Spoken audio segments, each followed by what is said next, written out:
Hello, everyone. Welcome back to the Crossroads Podcast. I am your host, LeRon Dawkins, and tonight I have with me the PlayStation Doctor, Austin Campbell. What's up, everyone?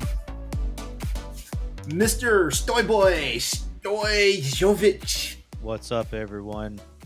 And the always excited, the ever enlightened Eddie V from Nintendo Pow Block is here as a guest tonight. What's up, man? Hello, everybody. I'm so glad to be here to talk all things next gen with you guys and PC and more. And everybody, we had a discussion, and it was really good. I was so we had a discussion. We had a discussion before the show rolled, but you know what? We still have some discussions that to keep going. By the way, and we're gonna talk about this later tonight with in concerns to our favorite company, Ubisoft, but. Favorite company? I was saying that jokingly. Okay, all right, but are we looking at a point where companies are getting greedy now with how they're acquiring other companies or how other companies want to be acquired? We got Platinum and Ubisoft, playing the pick me game right now, Konami, I don't think Platinum. I don't think Platinum wants to be bought. You don't think they want to be bought? No. I think they want to work with everybody. Because if you're alluding to, I think the one thing where they wanted to do something with Microsoft, they wanted to make an exclusive game for Microsoft to make up for the Scalebound debacle. Well, I think, and they said that if they get brought, they still want to have their freedom. So they kind of want to have their cake and eat it too. But my thing with Platinum Games said they want an arrangement like what Kojima has right now. Yes, I think the thing with Platinum and Ubisoft, I think because of what Activision got, that big amount of money that Activision got, they seen those dollar signs and be like, maybe we could get some of that, because it's never been about the games. It's literally been about the financial.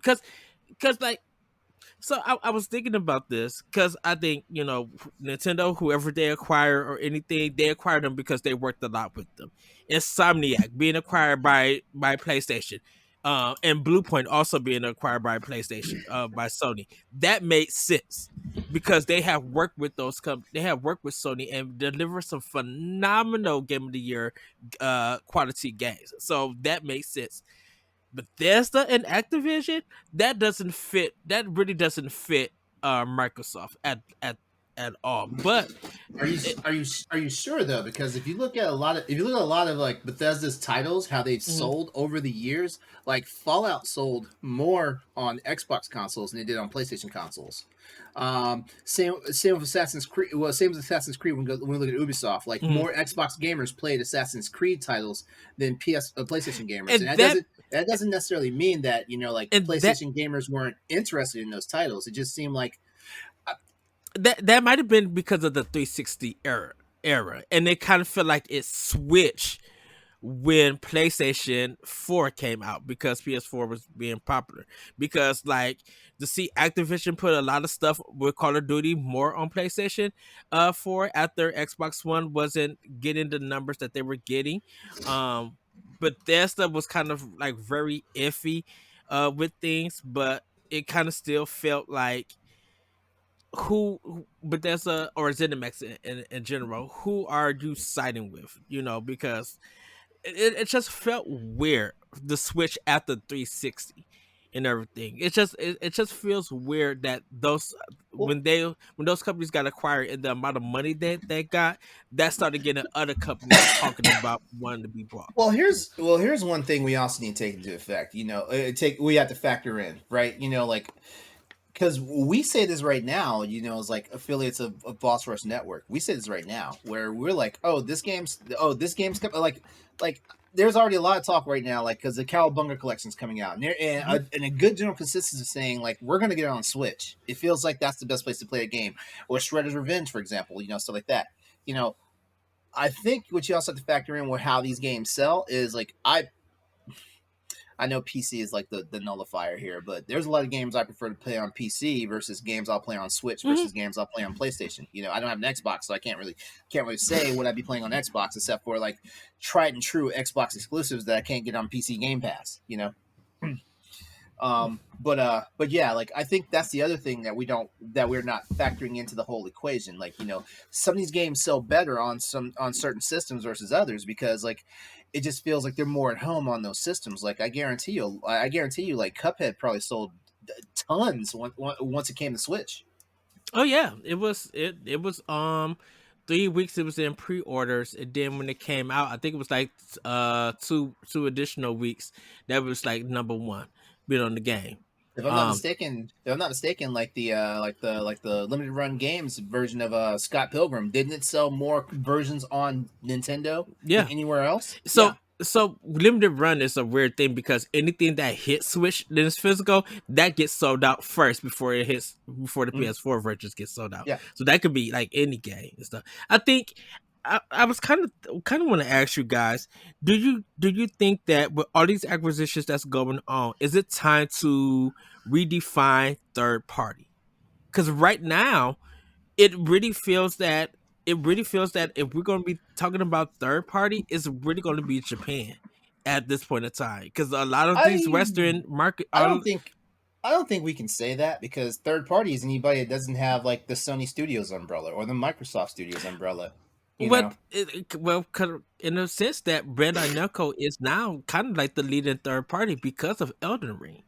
And I think like Kobe Tecmo, Bandai Namco, and some of the other Eastern developers, like they're not talking about like Capcom and Konami, they're not talking about want to be brought out or anything like that. That's besides Platinum Games, and it kind of feel like this is if the way that things are going, if these companies keep in the West keep getting acquired by Microsoft for Sony and everything, the third party games that's really gonna come out is gonna be from Japan. And what's gonna be left of third party besides EA? I don't see CD Projekt Red trying to be bought. We see the Project Red got to try to get their games running, or and or and EA for Yeah, that matter. EA's not looking to be bought right now. Who else? Let's think some of these other companies that are out there. I mean, 2K's not getting bought, or Yeah. EA's not getting bought unless unless it gets really wild. Unless Elon Musk drops some money. That'd be insane. Elon Musk might make a new console before we know it. Who knows at that point? just give him the Ouya and let's see what he could do with it. Yeah. Don't, because people will actually buy that. People will buy an Elon Musk Ouya. Yeah. I don't want to. Who like honestly? PlayStation, Xbox, Nintendo, and some guys like I played the Ouya. That's Ouya. That's the one The you chose. Ouya. That's the one you chose. Like, oh yeah, you bought the Ouya. Yeah. Yeah. They're like, hey guys, you love this Ouya player over here. Yeah, just Guys, how have we been? How have we been this week? How's things going? Oh goodness! If we get another ambulance at my job, we're gonna become another hospital. Oh goodness! You need an ambulance at your job. Like We dude, have- you work at a Walgreens, right? Yes, but we have had the ambulance come up picking up patients so many times for the Because last 3 people weeks. falling out. In the People store? have been falling out. People have been having seizures. People have been passing out in their cars. People have been slipping. It's been accidental city at our store, and it's been so many ambulance coming to our to my job. A lot of people that we recognize, they be like, "Hey Ed," I'm like, "Hey Carrie, how you doing, girl?" She's just like doing my job. I'm like, "Okay," like we're close to being on the first name basis. To be like, "Do you need a?" Y'all gonna catch a lawsuit. We're not gonna catch anything. Y'all folks take care of yourselves. Be healthy. Cleanse thyself if you need to. Like, but other than that, I've been buying so many games, and just like enjoying this good weather when I can. Hold on. What are you buying? I What have. are you selling? I got the Alan Wake remaster for $20 from Best Buy. I got the steel case edition of Yakuza Like a Dragon for Xbox. I think I got that like for like $30. It got us a first edition steel case, and then they sent me another like collector's item steel case for it. MLB The Show. I can feel like my limited run games are coming in. I'm still waiting for my Death Store collection to come in. I'm excited about that. But like I've just been getting some collector's items and stuff, and like there's been some really good deals and stuff. I wish there was more Sony deals though. I've been trying to find some. I've been You talking about physical? Because there's a sale that's getting ready. There's a sale that ends tomorrow on the PlayStation Store. Yeah, some physical ones. I need to check the PS4 store, PSN online, because I need to see what they got on sale, and everything. But yeah, I'm like that's pretty much been me, just enjoying the weather, buying games, and good googly moogly folks falling out of my store and everything. Stoy works the hospital. Can you? Is it? How's things going? They they just issued a mask mandate, or not a mask mandate, a vaccine mandate for all employees. For all employees, yeah. And every time this happens, wait, is the seventh strain officially a thing now? I mean, cases are fine. I mean, they're not like exorbitant. It's not an exorbitant amount like we've seen. You know, it's hugely manageable to the point where it's like just part of, it's part of life now. So crisis mode. We need to fucking chill out with this. But no, they just rolled in all VA hospitals now. The employees have to be vaccinated. Wait, you work at the VA? Yeah, I work at the VA in Milwaukee. Oh, cool. And yeah, so people are dropping like flies now. Like people, I was like, you're one of them. When you said dropping like flies, you mean they can no longer work for the VA in a healthcare setting anymore. Because they didn't get their shot, they didn't get their vaccine, so it's like kind of surprising because like these people that you work with, these people that you know that you're like in the medical field. Yeah, like, you didn't get it. I probably know more nurses and doctors that are, well, more nurses than anything that are anti-vaccine than anyone else, and they go hard. I don't absolutely understand it because I'm going to put a stop to this. I'm going to put a stop to this because this train of thought is going to go crazy, and we're going to be on this for a long time. So I'm sorry. You asked me how work is going, and I work at a hospital, and that's what I went to. I'm sorry. My bad. And I'm a patient at the VA hospital. That's the crazy part. Yes, thank you for your service, sir. where our vaccine shots has been going up. There's been a lot of older people coming in our store to get them. So yeah, I just don't get it. It's fucking free. Like, get the damn thing done. I know people who have been pregnant and had kids since having the damn vaccine. Their children are fine. What the fuck? Yeah. The only thing I'm going to say about it is that people don't like to be forced or told what to do. Then people don't want to check. Really? Really? Because maybe it's because when they were kids and stuff, getting dragged in the doctor's office and getting like 7 shots, at once. Maybe that's a thing. But you know what? I'm not needle shy. Actually, that happened to my dog last week. I notice how I'm changing the subject again. It happened to my dog last week. We had to get like his like rabies and like heartworm and all these other fucking shots, and we decided to give a 13-year-old dog 6 shots. Ooh! And all of a sudden, like our dog had a seizure, like in the office. Oh, and no! The vet was like, it was a very short seizure. It lasted like 10 seconds, and he ended up being okay afterwards. He was just like, I think from the shock from like. He's an old dude, and he just got like 6 shots in a row. He's like, "What the hell are you doing?" He's like, "I'm not feeling so good, Mister. I'm not feeling so good, Mister Stark." Boom! Hit the ground. Austin, how you been, man? I have been. You look like you're suffering from a cold. What's up? No, it's it pollen? It's season. Pollen. Okay, same. It's bad. Yeah, same. I had to run out and buy a thing of Breathe Right strips because when I tell you Saturday night I could not fucking breathe. No, it was Friday night. Nose is complete. it was to the point where I started freaking out because I was like, man, I was like, if something doesn't change like real soon, because I was in bed, it was past midnight, could not breathe under my nose to save my life, and it felt like there was just a wall, just a wall of flesh in my nose. If that makes any sense. So like my brain, I'm one of those people where when there's something wrong with me physically, my brain starts going into a nosedive. Yeah. Oh, wow. And so Yeah. the first thing I'm sitting there thinking, I was like, man, now I know I've been prone to like sinus infections like since I was a teenager and stuff like that. Mhm. And I'm sitting there, my brain is freaking out because I'm like, do I have nasal polyps? I was literally starting to get there. And the fact that I've been breathing out my mouth for hours because I couldn't breathe out my nose. I had the worst case of dry mouth, cotton mouth, basically, to where like it was to the point now where even my throat felt like I was coming down with strep throat.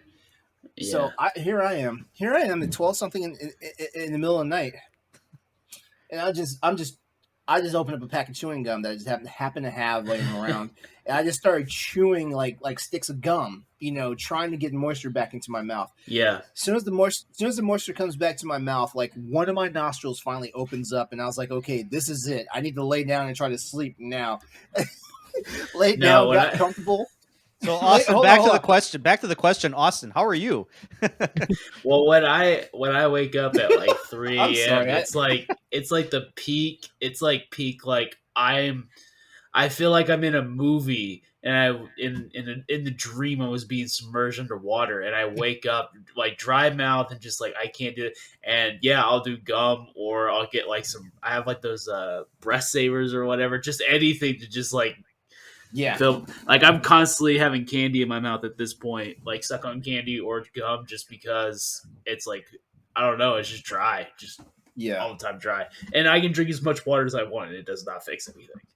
And so yeah, it's rough. It's rough in the pollen streets. I don't know if you all have ever been allergy tested.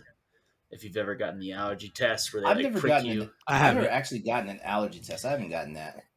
So I was tested for somewhere between 50 or 70 different things. And they went in 2 rows on my arm, just like all across on both my arms. And you have to sit there for like 30 minutes and let them whelp up. They're basically giving you little pricks of all this stuff that you could be allergic to. Yeah. I was allergic to everything. And the No. whelps were Whoop. so big that they started crossing into each other. And she's like, I can't even measure these because it's all just one big Wow. whelp at this point. And yeah. So I found out I was allergic to everything except Jesus dust. Christ.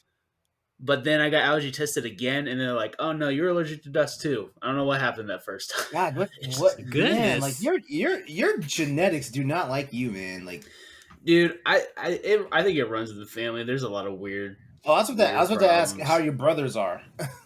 Well, my brothers don't have as much, but I mean, and we do have different dads, but like all my stuff is on our mom's side. Like all of the weird medical problems are on our mom's side. So I don't know how I got it and they didn't, or they haven't got it so far. But it's I don't know. It's We'll a see. adventure. I Yeah. might live. We'll see. If not, it's cool. I Thank you, can deal. Thank you, Stoy, for calling me out and saying everything is about me tonight. Thank you. I just thought it was funny. Like, hey, Austin, how are you doing? Oh, allergies? I have allergies too. I do have a weird story though. So at work, we have these things called Bravo points, and it's like What? people can like give them to you, and then you can go turn them in the store that they have, and you can get like laptops and iPads, but no one gets that many points because you also have to accumulate all these points in 1 year. Mhm. And so Or what they I go, hadn't or do looked they at my go away? points. They go away or something? Yeah, or they go away. Yeah, Mhm. and so you never get that much, but somehow I have like quite a few points already this year, and I was looking through all the different stuff, and there are 5 gaming options that you could get. There's an Xbox Series S, a Nintendo Switch, and then 3 different of the gift cards for each store: PlayStation, Xbox, Nintendo, for like $20 or whatever. and I could get the gift cards if I wanted. Or there was one other gaming thing, and that was an Elden Ring steelbook. That is the only other options for gaming stuff that's on there. And so you can, and there's like gift cards for all these different restaurants, all these different like clothing stores and all this stuff. So just seeing like Bandai Namco written along with like Applebee's and Ulta Beauty, it was just like throwing me way off. I was like, why is this on here? But yeah, that was like the other gaming things is like, okay, a gift card, like PlayStation gift card, cool. Or if you can get enough points, which you'll never will, the Xbox and Nintendo, you can get one of those. Or you can get the Steelbook. And I almost bought it. I almost bought the Steelbook. But then I could get $20 in Nintendo money, so I did not. You know what? I would have feel taken the Applebee's gift card, bro. Dude, I would have took the Series S if I had it. Do you really want a Series S? Come on. We've had this If I- conversation with Corey. If I did, You if gotta if get I so many points. I don't know what you have to do to get those kind of points at work. I don't know who does that. Oh, I thought you had. Oh, I thought you have- had that I have much. an idea what you might have to do to get those type of points, but I'm not going to say it on the show tonight. Tell us, Yeah. LeRon, what would he have to do in order to get that many points? Something dealing with S-ing some D, maybe? Essing some D. I will not say nothing. I'll just wait till after the show. He's the one that said it. Just So I guess LeRon's Bravo points work a little differently than ours. I guess I don't know what his work is. I call it SD points. Apparently, I tell you what. I'll tell you what. Does that for me? Yeah, they're getting all sorts of Bravo points. I have a PhD. They're going. They're going to get awarded. Let's put it that way. I have a PhD. You're gonna go Bravo. Bravo. Good one. You'll get a standing ovation. I mean, you're already in the position anyway. So Yeah, might as well. Standing ovation. I get it. Wow, is this after dark? Right. Kind of feels like it. Yeah. Oh boy. Well, hey guys, you know what? We wasted enough time. Let's go ahead and start talking about what we've been playing this week. Ed, you know what? You're the guest tonight. You go first, man. Hit us up, man. What have you been playing? Okay, so to let you guys know, I had to work overnight on Monday night, so I wasn't able to make Pow Block, but I brought my Switch with me and started playing R-Type Final 2, which is a really good game. Puyo Tetris 2 was playing a little bit of Tetris. Started up 13 Sentinels, and I really Aegis Rim, really good game. I really like this. It's a mixture of Vanilla-ware's kind of design, like action with story, nice animation, like very anime, but it has the strategy based kind of gameplay when you're fighting other kaiju monsters, and it's really good. It's not too hard to get. I just started it, so I got to play more of it. There's a game called Super Cyborg, and this is kind of okay, it's pretty much a ripoff of Contra. Like literally, it looks like this is. What's the name of it again? Yeah, Super Cyborg. I've seen this game. Super Cyborg. Okay. I've seen this game. They're not pulling any. They're making it pretty obvious that it's a ripoff. Yeah, and it's like it's only 5 levels. It has infinite continues. It's a cool game, but I'm just like, this is really on the level of we have been inspired by the past Contra games, and we decided to make our own game.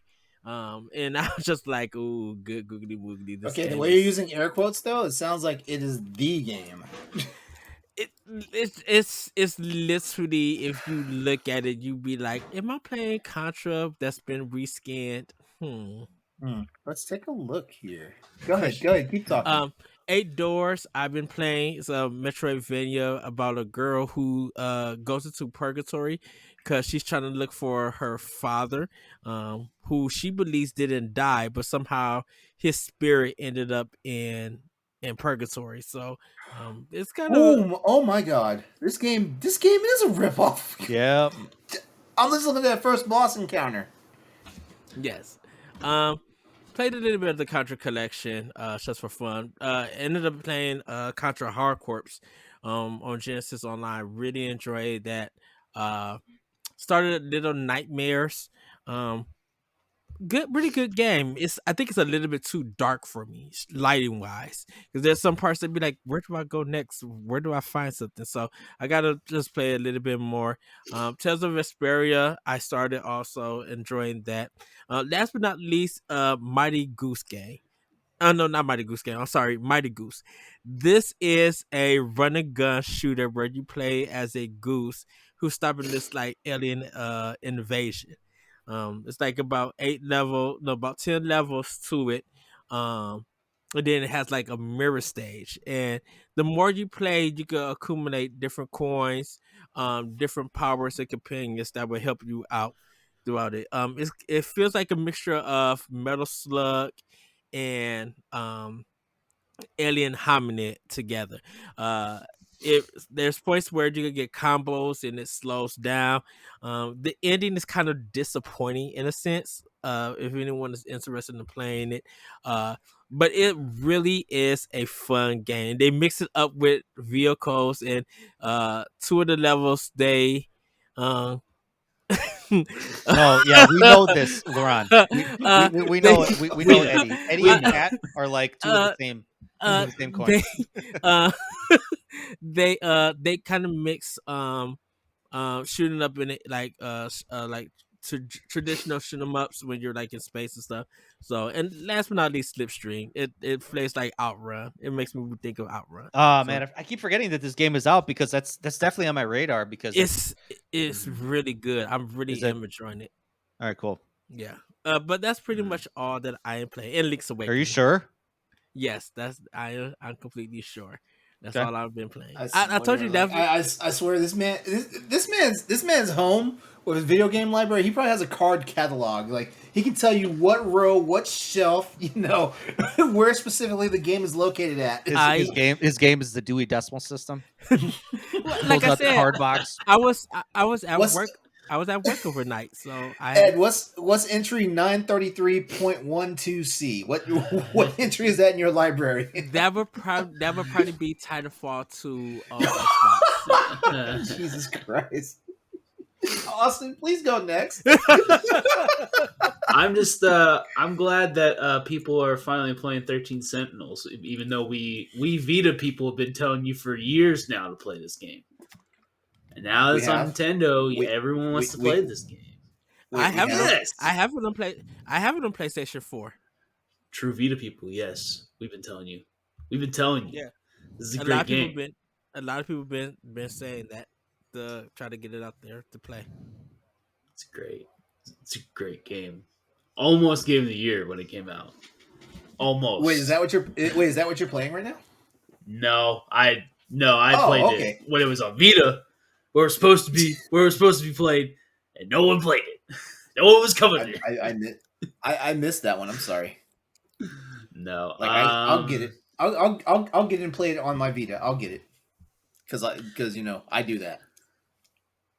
Yeah, that's one I got to find for the Vita. I don't know if they made a physical copy of that. I think Play Asia did, but who knows if it's still there or not.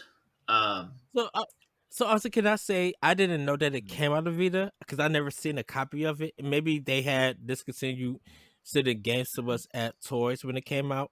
I just remember that it came to PS4, and that's when everybody started talking about it. Yeah. Oh no, it was on Vita. I guarantee. I'm willing to bet that more people played it on Vita than they did PS4. I'm willing to bet.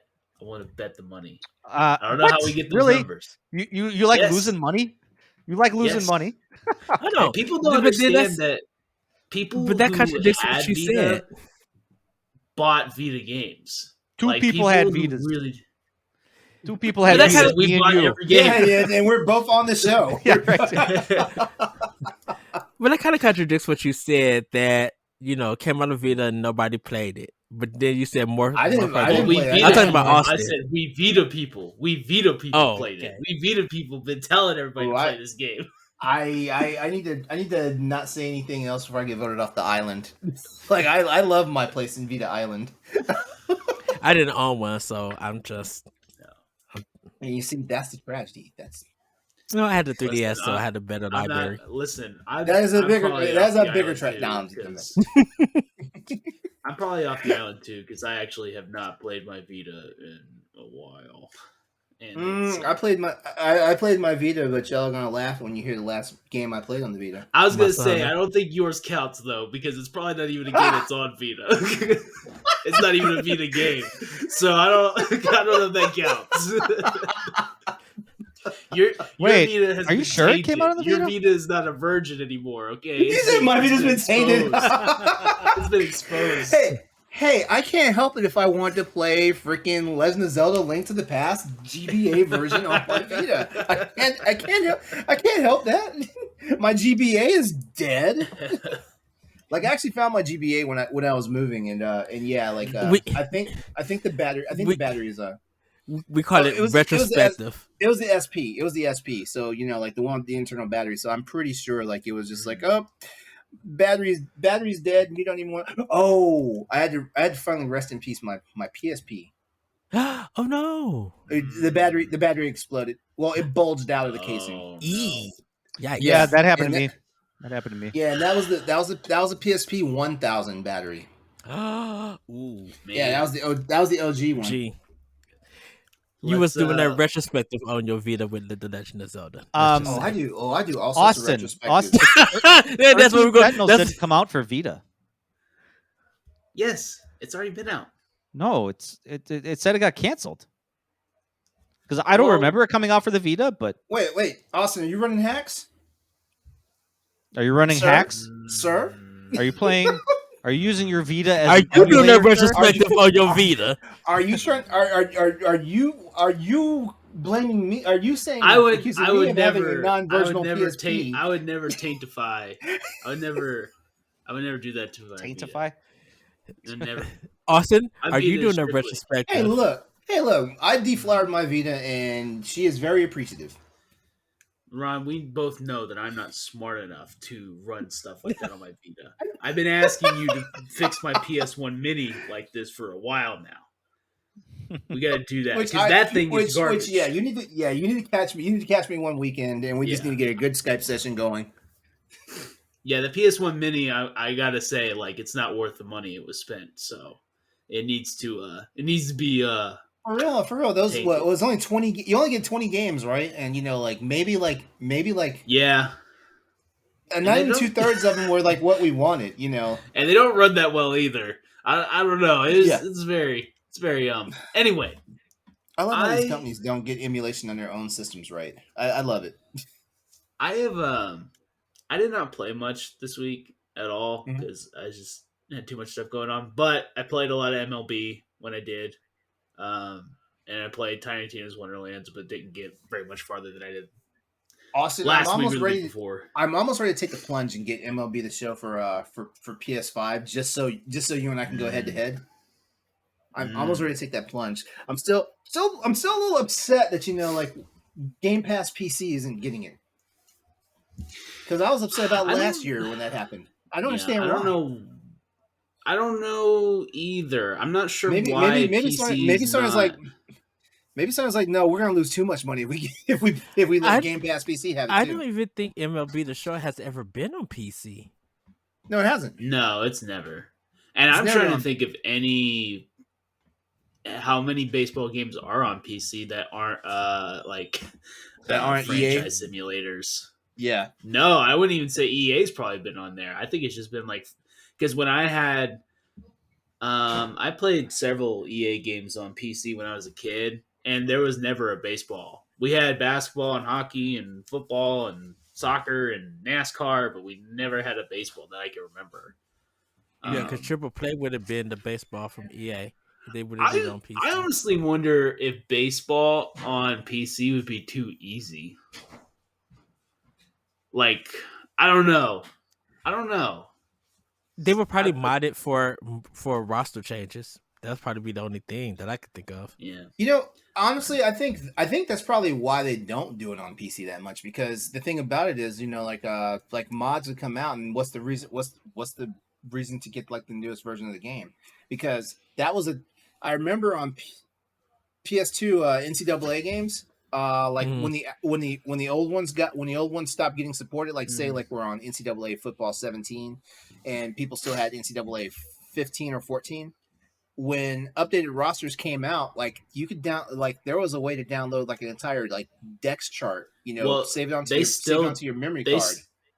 they still do that for NCAA football 14. There are people who will sell rosters, like current rosters, for like $50.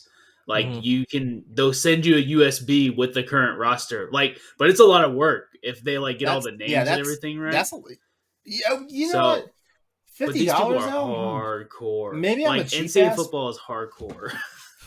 Maybe I'm a We cheap are ass though, desperate because for a new $50 sounds a bit much, but I do know that is a lot of work they have to put in, to get these rosters updated and stuff like that, And I know like it's not just having the names of the players and their positions and stuff. Like you have to have their stats too, because their stats have to match up for the game to be able to simulate them correctly. Yeah.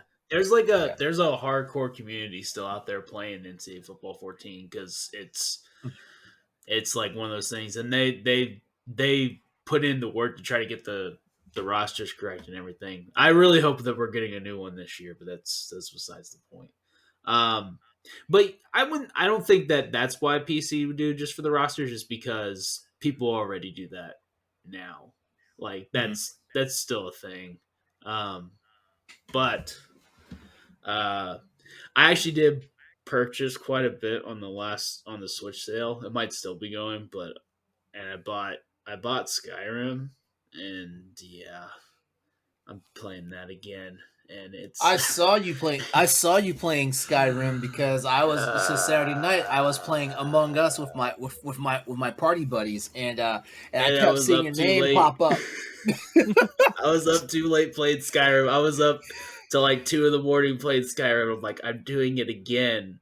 Why am I doing this again? I was like, look at this nerd. I bought, and I bought that, and I bought like a bunch of drink. I bought a lot of games that I played on my Vita, and now have them on Switch, so I can have them all in one spot. Bought all the drink box games.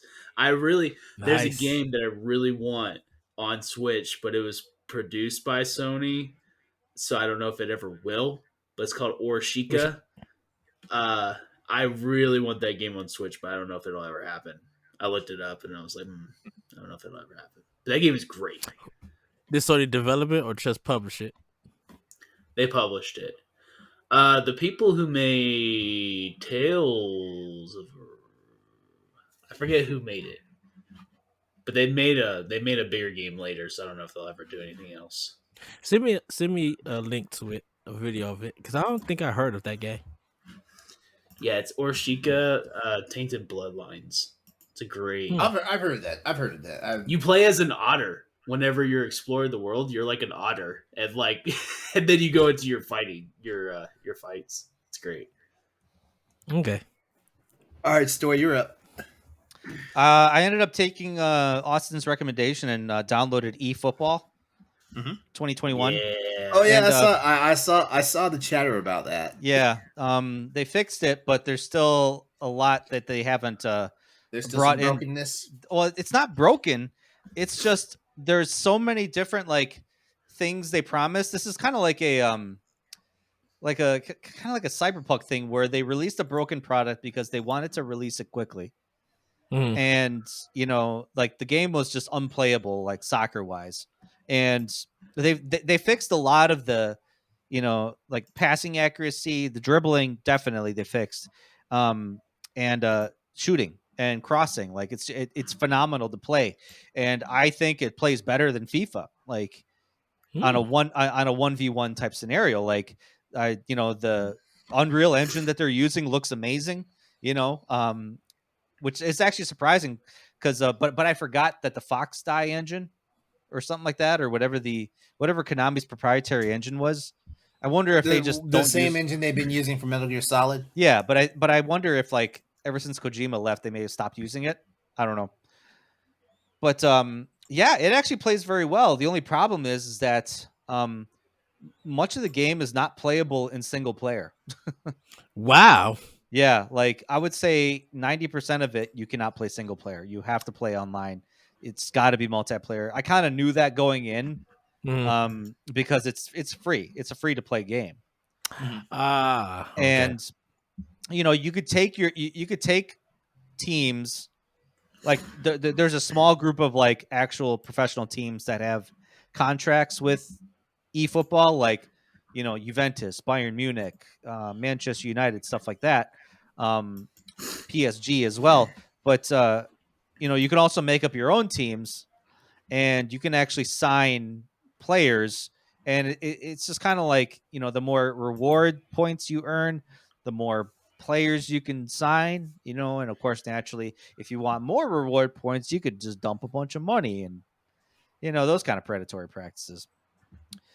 But it's a shame because the game it plays really well. It's just I wish there was an actual offline single player mode, which they promised was coming, but no one knows yet. Maybe when they get some of that FIFA money. I mean, if FIFA's getting out with EA, it's possible Konami is like, "Hey, we're available."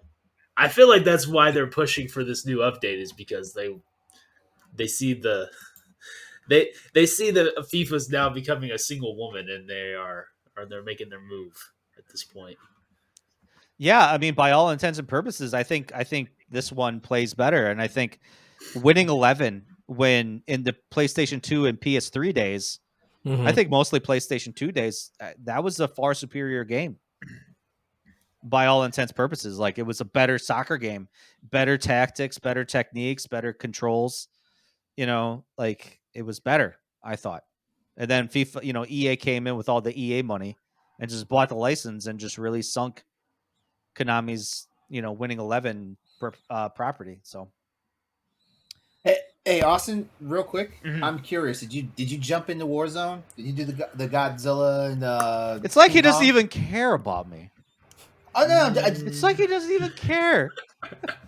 No, but I don't think it's officially out yet. Or if it is, oh, it's when it was passed this weekend, and I didn't get a I'm chance. I'm sorry, Stoy, to cut you off. It just popped in my head real fast, and I was like, I need to ask this No, I before we don't get think too it's out far yet. in. I did play some because there's some new modes of Vanguard. And they're honestly kind of Mhm. cool if Vanguard just didn't suck.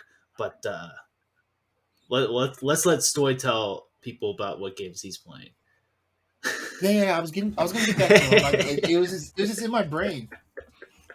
You know, Um, I think one of these days, Stoy's just gonna be like, "Shut the fuck up, LeRon. I'm talking here." right. Um, Otherwise, I played MotoGP Mhm. 2022. Ooh. I was in on Give that the us last few days. give us a non fanboy like review of it real fast. So I played career mode, and they also have another mode that I played where I like it when sports games do this, that they have you relive legacy moments Oh, I in love it too. in the sport. Like I think Madden did that. NCAA Yeah, had a feature too. yeah. So like, I mean, I'll go to that later, but I'm doing career mode in it where like you make your own rider, then you like sign with the team, and then you race in actual races, professional race courses, and you can start out on like MotoGP 3, MotoGP 2, or MotoGP, like so slower bikes all the way up to faster bikes. And I like to start with the slower bikes just to kind of get my bearings with it because um just I haven't played MotoGP in a while, and but they actually made the game a lot easier to play. There's a lot more like driving assists because motorcycle racing games are fucking difficult. Like it's just almost impossible to control. There's so many little intricacies with like the lean angle, the acceleration, shifting, everything. It's too much. So if you just want to pop in and play, there's so many assists that can help you with not losing your throttle, not forcing wheelies all the time. So um, but you still have to know how to freaking take the corners, though. You still have to know how to Yeah. brake and balance all that. But what I like about it is, and I wish other like race, I wish F1 did this to where like you go out and practice. You go out and race the track. you practice and you say, you know what, I don't like the way this bike handles. Like it's too stiff, or like it's too much understeer. You can actually go to the pits, go to your engineer and say, hey, this bike has too much oversteer, or this bike does not have oversteer at all. It's too much understeer. So then they can say, okay, we recommend making this change, or these changes. You want us to do that? Yes. Bam, they do it. And it's amazing. Like it's actually pretty cool because it takes a lot of that guesswork and that engineering know-how, out of it. So I really like that because like, it's like, hey, my bike is kind of slow when I'm exiting the turns. Okay, we can fix this for you. Like it's really cool. You go back out on track, you try it out, and it's great. Like it's pretty cool. And then yeah, they like the other mode I was playing was reliving the 2009 last half of the season with the MotoGP, like actual racers, and you're actually going between like, hey, this racer ended up winning first place. Your objective is to stay in first place, and it's pretty cool. Like they actually show a lot of good video footage and a lot of the drama that happened that year between Valentino Rossi and a couple of the other racers, and just it's pretty cool. I feel like all of our eyes glazed over because we're like, man, we don't know anything about this. This happens. This happens every time I talk about racing games on my podcast. Like it's just like most of the time I just don't even say anything. I'm just like, I played MotoGP.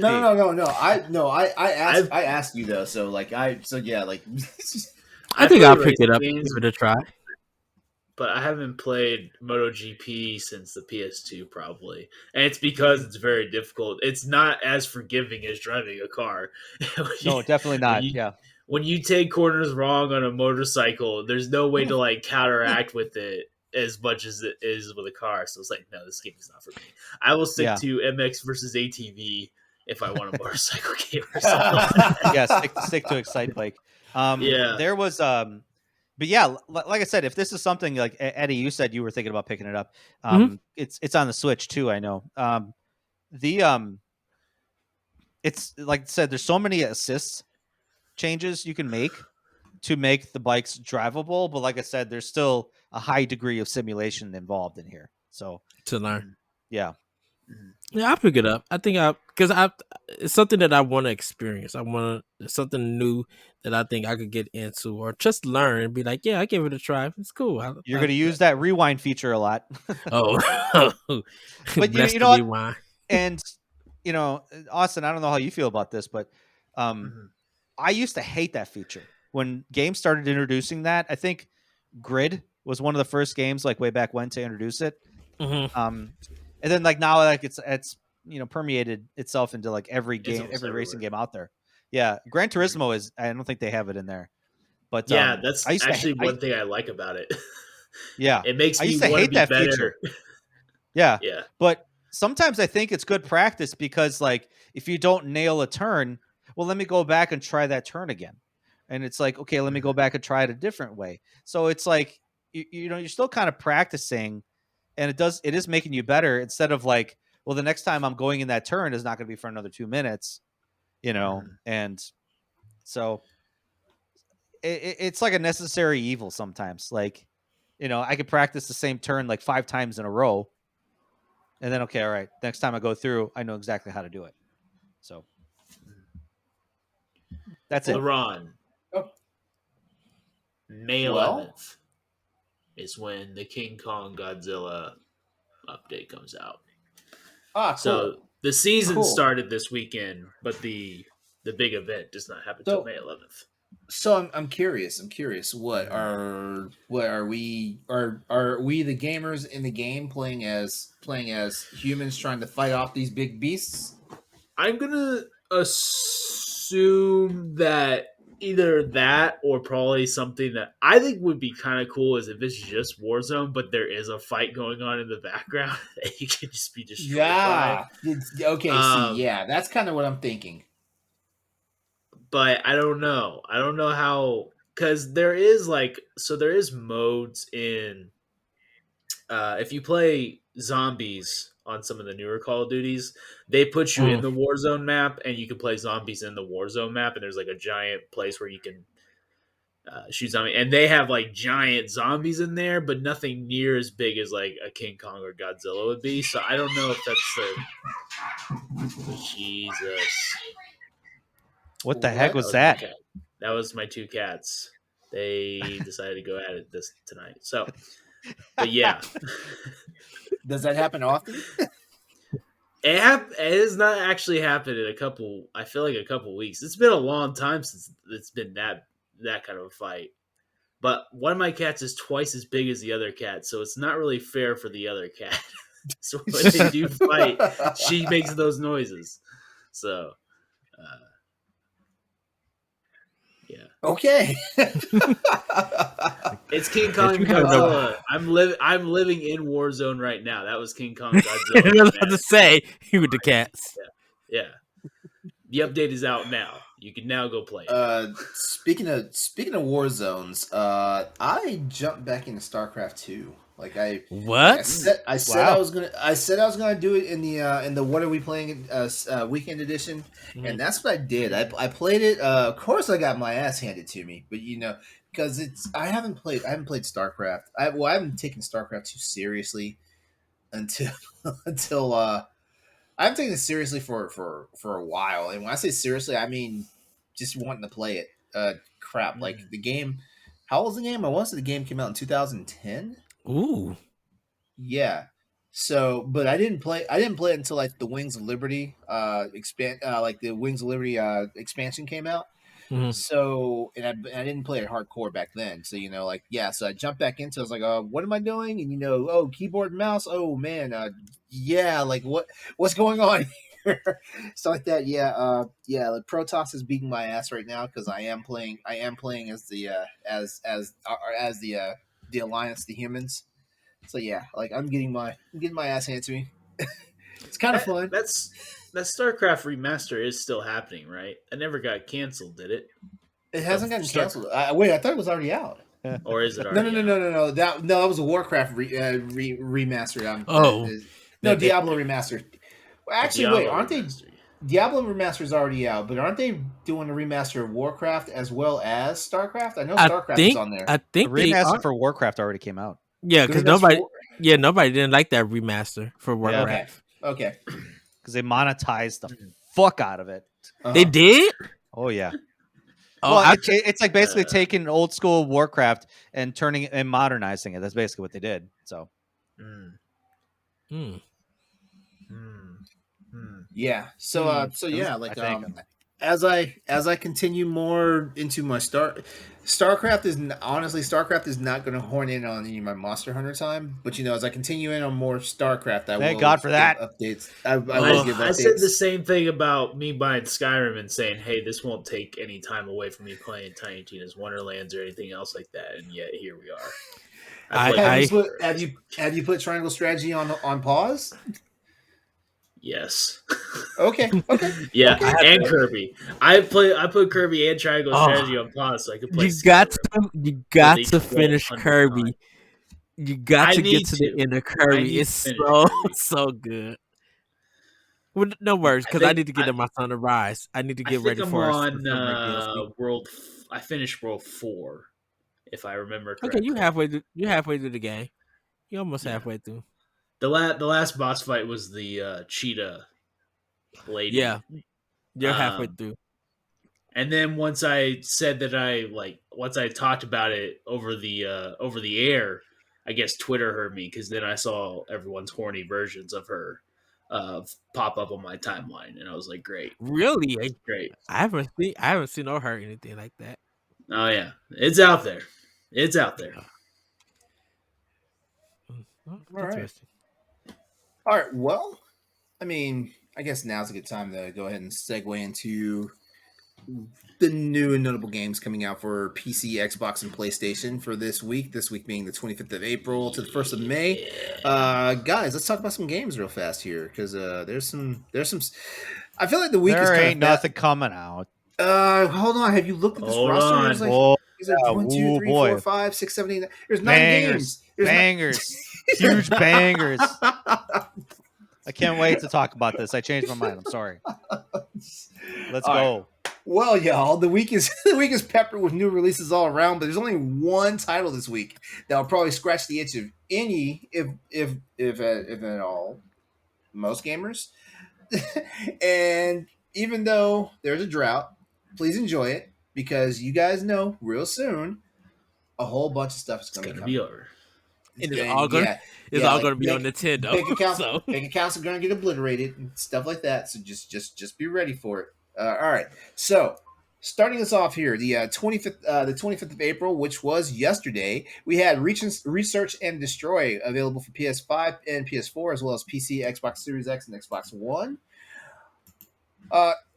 Today, the 26th of April, saw the landing of the Serpent Rogue for PS5 as well as PC and Xbox Series X, and Gas Guzzlers Extreme for PS5 and also PC and Xbox One. All right, so real want to fast. talk about what Gas Guzzlers Extreme is? I hadn't planned on it. Okay. I'm telling you this. This might be the most interesting game for me. Is Gas Guzzlers Extreme. It kind of looks like if you were to take Burnout and Mad Max Combat and put it together, and it doesn't look the greatest, but it could be a lot of fun. I don't know. This is kind of why I like the notable games section because Austin always has a hot take, on on a game where everybody else is like, oh, that game is trash. Austin's like, nah, man, this is it. Dude, I would play all kinds He finds of stuff. beauty in the darkest corners. I think the Serpent Rogue looks kind of interesting, but Gas Guzzlers Extreme, man, it gave me some Burnout vibes. But it's got like machine guns on the cars and stuff. Yeah, so it's kind of like Twisted Metal meets Burnout. Kind of. It looks interesting. I would definitely give this game a shot.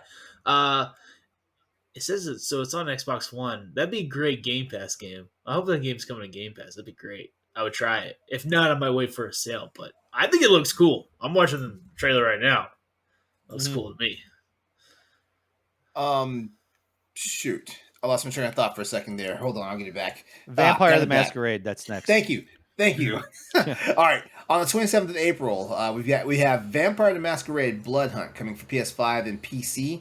That is the actual title that most gamers are going to be looking for this week. I hate to say it. There's no mincing of words for this. I doubt that. I highly doubt. I gotta disagree. This is the Vampire Masquerade game no one wanted. I think the next game is probably going to be the game that people get to. That's weird because it had all sorts of crazy buzz during E3 last year. That thing that's not happening this year. I don't think it was this one. There was another like single player vampire. Sequel. Yeah, it was a sequel to the Masquerade. It's not Blood Hunt. Blood Hunt is just the free for all. Yeah, battle royale or whatever. Oh, okay. Well, okay. I stand corrected then. Also coming out April 27th is Stanley Parable Ultra Deluxe for PS5, PS4, PC, Xbox Series X, and Xbox One. I think this is going to be the big game. I think this is the game that's going to sell because we haven't had this game. Yeah, I mean PC people have had it, but I don't think anyone else has had this game before. It's a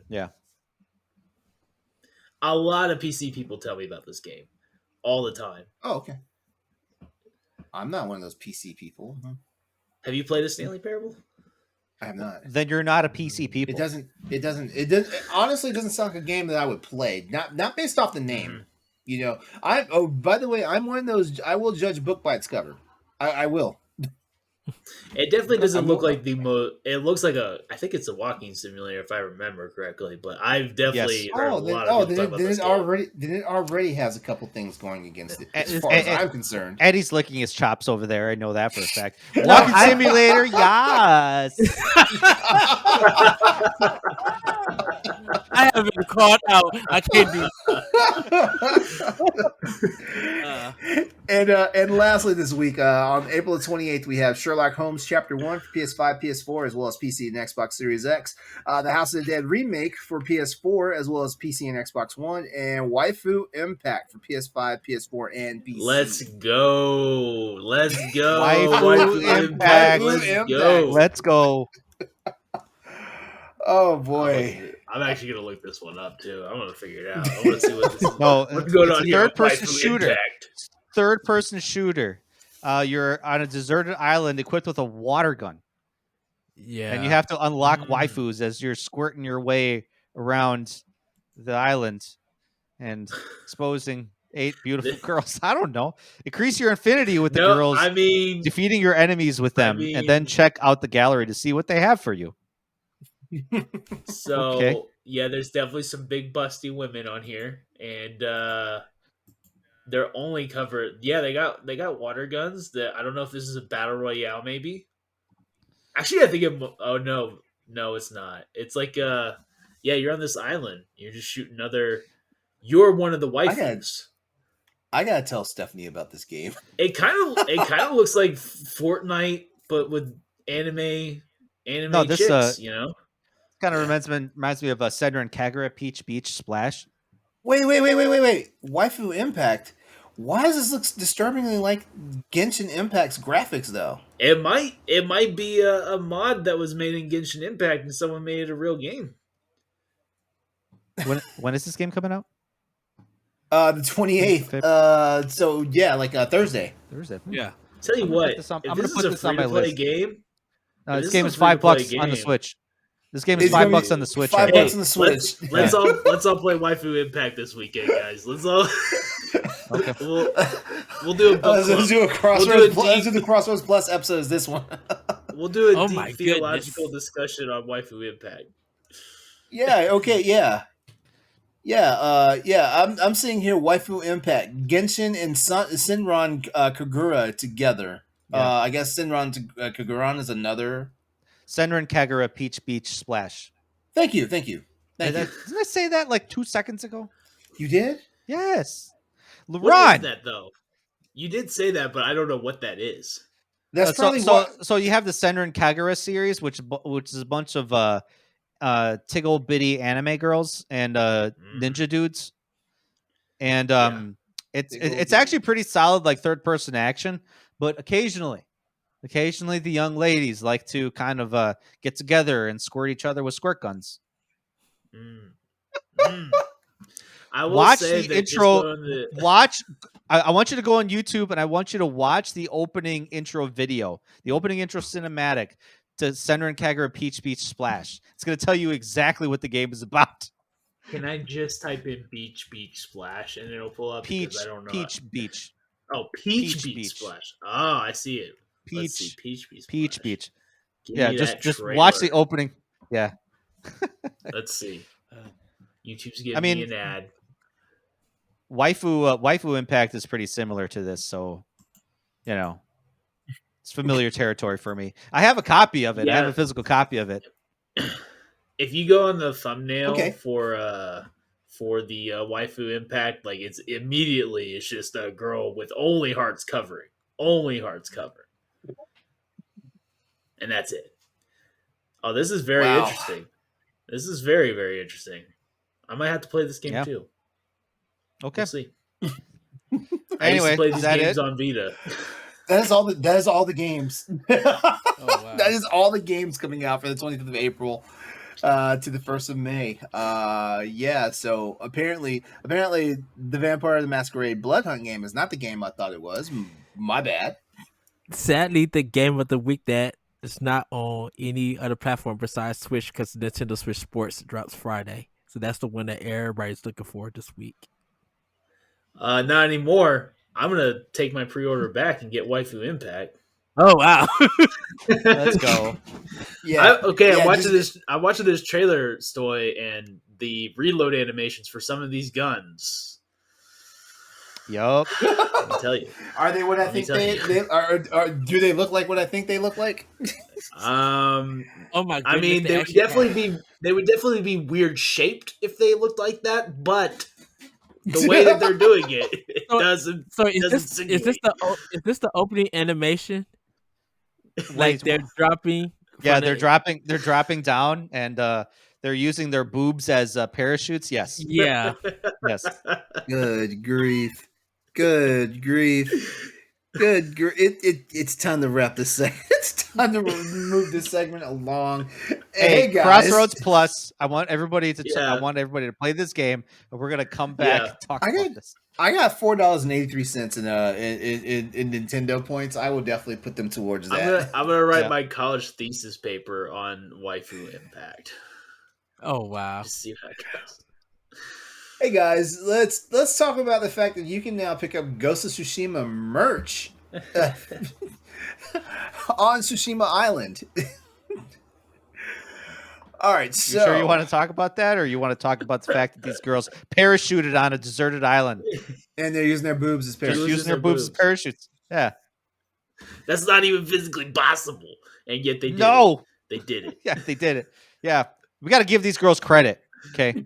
Yeah, they're defying science. Mm-hmm. All right, so here's the thing that's going on right now. Tourists who visit Forgot how Tsushima crazy- Island. What What? crazy this intro is. I'm sorry. I can stop watching it. I haven't watched it because I would have been all the pieces if I had watched it. No, yeah, I Wow. know. That's why I'm glad I'm not hosting right now. All right, so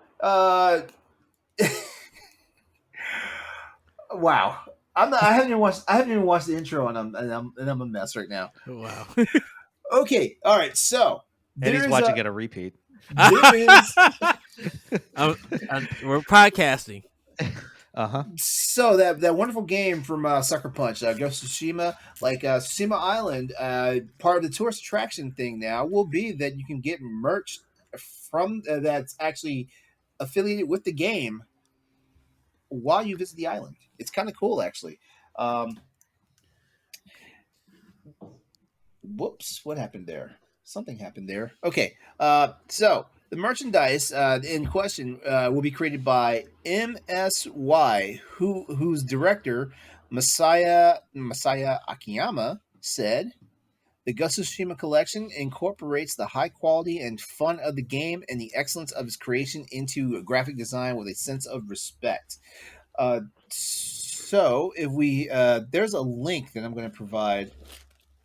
Actually, if it'll work. All right, so there's a link that I'm going to provide right now to everybody in the stream chat. Just check some of this stuff out real quickly here. The site's in Japanese though. I'm just going to warn you right now. But there's some really cool stuff here. Like for example, we got we got t-shirts, we got button downs, scarf. Well, I believe it's scarves. Might be bandanas. Looks you like know? a scarf, yeah. Yeah. Actually, those are bandanas. We actually have scarves that actually have the Ghost of Tsushima, like the logo and the branding on it, as well as socks, coffee mugs, like four different styles of coffee mugs. We got patches, t-shirts. There's also a hoodie, skins for the various PS4 systems, so the Pro and the base unit. And a vinyl for the PS4 controller. That So controller vinyl actually looks pretty cool. it looks nice, Yeah, it man. looks really honestly, it looks like this whole thing should have been a special edition PlayStation. Man, Does this merch make you want to play the game, LeRon? Does this merch make you want to pick up the game and play it? It does, and you know what? I'm kicking myself because Target dropped Ghost of Tsushima director's cut down to was it 50 or 40 or $50? It was something where It might have basically been I was 40. like, it was basically something where I was like, if I pick this up, I wouldn't have any problem spending additional $20 to get the updated version of the game and stuff like that. Yeah. But then my dumbass like came back to the store later and they were sold out. bum, bum, bum, It's my next game. After I beat Wonderlands, this is my next game because we have nothing coming out for a good while. I tell Good you, to finally catch up. What you and I Perfect both opportunity. what you and I both need to do, we just need to conspire to play the game behind Stoy's back, and then blitz him one day on the show and be like, "Yo, guys, we beat Ghost of Tsushima." I'm gonna tell you guys, that would make me the happiest man on earth. And we'll say, this game sucks. I don't know why you wanted us to play it this whole time. Listen, Game is- listen. game is trash. I'm going to be resigning from this podcast. Wow. So Joining- I'm shocked. I'm shocked that they never played it when it came out. Because I played know. it and beat it. I'm just like, y'all didn't play this exclusive? I know. Listen, I know. I don't got time to play every game. I got I too many already- games. I already Got too many told you games. I already told you I had other stuff going on when this game was new. This in July. Was it July? Yeah, it was July. Yeah, it came out in July. Yeah. July 20. That was July 2020, right? July 2020 game releases. Yeah, it came out in 2020. I remember. Yeah, because Paper Mario, I think it came at the Paper Mario came after. I think Ghost. Let's see. In July of 2020, I've got a list right here. July 2020. Let's see. We had. We don't care about. We're not going to talk about Super. Why Hot. don't you just type in like Ghost of Tsushima? Don't you know how to use Google, my guy? I'm looking at other games. There was something else that came out during that time that. I did not play a whole lot of games at that time because that was pandemic and I was working night shift and all that stuff, so I really did not play as much because I missed out on Last of Us 2, Ghost of Tsushima, and Death Stranding all that time. That whole PS4 era like of those games, I missed all three of them. And so I'm waiting for The Last of Us 2 to really, as soon as they come up with a PS5 update, I'm playing it day one.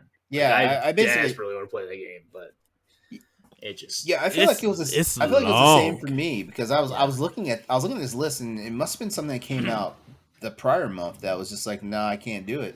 I know. You see, Eddie. Like this conversation happens every time. They're just like, I was just so busy and so many other things going on and everything in my life, and so it's okay. It's fine. So, like when you have rich money like I do, you can afford to buy all these different things and experiences, and I don't know. I don't have time for you're pulling out wads of hundreds out of your khaki shorts. Yeah. See, the month like before, I just buy games and don't play them. They're still sealed. Yeah, I buy them so other people can't have them. That's my thing. That's how rich people do. See, in June of 2020, Burnout Paradise Remaster came out on the Switch. Oh, that was it. Yeah. All right. Yeah. Because I went and bought a fucking copy of that when that came out. Yeah. It's a great game. It was a great game when it was, but it's a good game. Yeah. Burnout. Burnout 3 is still the best. Burnout 3 is still the best. It's the best. All right, so it's not even debatable. So this is a cash grab for Ghost of Tsushima. More merch. Actually, I feel like is it really Ghost of Tsushima though? I feel like this is like you got like basically after the tsunami and all that stuff, like Ghost of Tsushima like basically like helped like rebuild that whole island. There was interest in and stuff like that. Mm-hmm. They said that there's not a lot of tourists on the island either with the COVID. So that is kind of cool that they are. It's a way to bring money to the island. I hope that money goes to the. That's where it's like one of those things. Like I hope that money stays on the island. Yeah. Yes. It's good cross promotion. Like it's awesome that Insomniac brought one of the greatest exclusives to PlayStation. But I really hope that this actually goes toward the island and its reconstruction efforts, because I mean, if you've seen pictures of Tsushima, or Tsushima, like it's an amazing looking. It's a gorgeous island. Mm-hmm. Yeah, because didn't the monument get destroyed in that tsunami? And that was one of the main things that like the donations and everything went back to to getting repaired and shoot, they even etched names of people of like biggest contributors into it. Yeah, so I feel like this is more for the economy over there than for even though I know Sony is gonna get they're if anything they're gonna get some notoriety, but Sony's gonna be like, can we have some of that money? Be like, hey guys, like I got my hand out over here. Yeah, hey, right here. All right, who wants to talk about variable refresh rate for PS5? This is where my eyes. Does anybody have a TV that actually plays 120 frames a second? Unfortunately, I do not have a 120 hertz television. I don't. I don't have. White boy Austin doesn't have one. That's crazy to hear. I I do. I don't have a PS5, so I can't Oh, look, do nothing. look at Austin just ready to finally upstage me. Look at this guy. I'm surprised you don't, LeRon. I mean, you got I two of them. You couldn't get one that has it. my monitor supports variable refresh rate. Uh-huh. That's all that matters. All right. All right, so variable refresh rate, which is VRR for short, has been a much wanted feature for many PlayStation 5 users since the console's launch. The reason why, of course, is because there's a lot of TVs and monitors out there that go over the 60 hertz, the 60 hertz standard, basically. Like Ed and I kind of got into this earlier about like 60 hertz and 4K this and 8K that. But basically 60 hertz is the standard, but we have technology that can actually display our stuff at a higher frame rate than 60 hertz. Then 60 hertz was basically 60 frames per second. That actually makes sense. That might be why I do the frame rate and you guys don't, though, because my TV actually does the 120 Does it? frame rate. Yeah. Well, yeah. If I had a refresh rate of 120, yeah, I would definitely use that. That was I always kinda- what my friend who's like he's like really into tech. He's like my LeRon before I met LeRon. This guy was all the question. He said specifically look for 120 refresh rate specifically. Because he says it would help your sports too. Like sports is cool to watch on. It does. As a matter of fact, like a lot of competitive games, like first-person shooters, like RTS games, stuff like that. Mhm. Like the higher the frame rate, the better your gameplay is. Overall and stuff like that. It's why I play Monster Hunter Rise and Monster Hunter World uncapped. On PC. Yeah. I would like to see Digital Foundry break it down. They probably gonna will. do a test. I guarantee you, they're salivating in the mouth with Ratchet and Clank. they're ready to do it. All right. So the good news about variable refresh rate is that it's finally happening. Sony has announced that VRR will arrive via a PS5 update this week. There has not been an actual date, so please don't write into us saying, "How come you aren't telling us when it happened?" They haven't said when. It might happen Friday. It might freaking happen tonight. Who knows? Variable refresh rate is a feature for PlayStation 5 that works in tandem with compatible televisions to smooth out the performance hiccups that can occur in games. You will be able to apply this technology to all your games by enabling a toggle in your system settings. If you have been wanting to play your games at a 120 frames per second rate, this is for you. But please take note that you will need to have, and this is important, you will need to have an HDMI 2.1 cable, which is actually the one that's included with your PlayStation 5, which I've kind of lost track of because I had to buy a long one because entertainment centers and all that stuff. Is I had included to with your build a console. wall. You had to build a wall? Yeah, to mount my TV. Oh, all right. Coming directly from the PlayStation blog, Sony briefly explains VRR dynamically syncs the refresh rate of the display to the PS5 console's graphical output. This enhances visual performance of the PS5 games by minimizing or limiting visual artifacts. Okay, just so you know, visual artifacting, because a lot of people have seen it but don't realize what it is. Artifact is sometimes when your character moves, you might see a leftover remnant, like a pixel or a block on the screen, Yeah. and then it'll disappear momentarily. That's artifacting. That's one example of artifacting. Another hardcore one is think of the old Tomb Raider games back in the PS1 days, where Lara would actually walk down a hall and you could just see the color trail behind her and stuff like that. That's an extreme case of artifacting. There's even worse ones where it basically looks where people who have that weird phobia where things your speckle all over a screen or all over a window stuff. There's okay. Yeah, that's artifacting. Basically it's glitches in the hardware and the graphical and in the graphical interface and stuff like that. But anyway, so yeah, it'll minimize or eliminate visual artifacts such as frame pacing issues and screen tearing. Screen tearing is also a big deal. Gameplay in many PS5 titles feels smooth. Oh, you know what? That reminds me. Screen tearing. That's one of the major reasons why games get capped at 4K 30 or 1080 60. That's screen tearing because sometimes the hardware can't. Sometimes the hardware, the software, they can't jive together properly, and so like things get crossed and messed up. That's the simplest way I can explain that without getting too nerdy. Like I don't want to go into Mr. Spock mode talking about this stuff. All right. All right. So gameplay in many PS5 titles will feel smoother as scenes render seamlessly and graphics will look crisper and input lag is reduced. Input lag is the key here because, like I said, when you're playing a game like Deathloop, for example, like you actually want not just fidelity, but you want like the most consistent frame rate possible, to make your kills, and it does that. Some of the games. Okay, so this is the games that Sony says are coming in coming weeks that will get very refresh rate. I'll just name them all. Astro's Playroom, Call of Duty Vanguard, Call of Duty Black Ops Cold War, Destiny 2, Don't Make Cry 5 Special Edition, Dirt 5, Godfall. Why Godfall? Why? Probably because it was an early Listen, game. Godfall will do anything to Gord- be part of any kind of marketing.